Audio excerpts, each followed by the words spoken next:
બોલો લ્યો, નેતાને એકવાર મોદીને મળી આવ્યા પછી કોઈ જાતના કાયદા કાનૂન લાગુ પડતા નથી. પછી દીકરો હોય કે વહુ હોય, હાંઢની જેમ ફરવાનું. આ સરકારની તાનાશાહી કેટલી છે મિત્રો, તમે વિચાર તો કરો. કોઈ પણ સેલિબ્રિટી એકવાર મોદીજીને મળી આવે પછી એને સલાહ પણ નહીં આપવાની. તમારે સાચી સલાહ આપો, ધ્યાન દોરો, તોય બળે. અને બળે એટલે કેવી બળે? નિર્દોષ બગદાણાના સરપંચ ઉપર જે અત્યાચાર થયો છે, જો આવો અત્યાચાર મેં અથવા તો ભાજપના વિરોધી કોઈ પણ હોય એને કર્યો હોય, એટલે અત્યારે મિત્રો એનો વરઘોડો નીકળી ગયો હોય અને એ હાલી પણ ન શકતા હોય. પણ આજ 48 કલાક વીતી જવા છતાં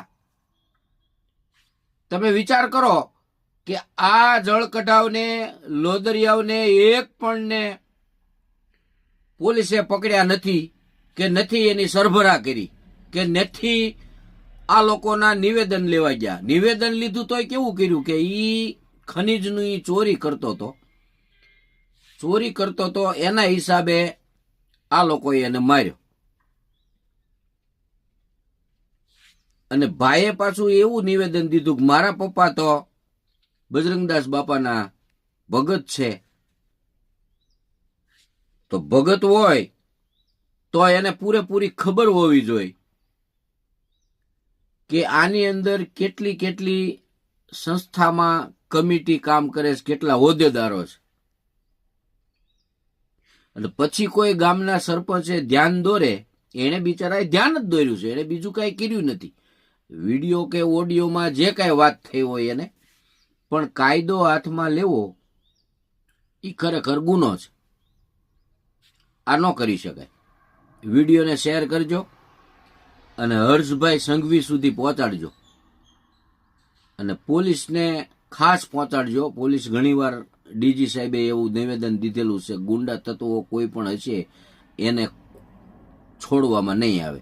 તો આ કયા તત્વોમાં આવે છે એ સેજ હર્ષભાઈ સંઘવીને તમે મોકલજો.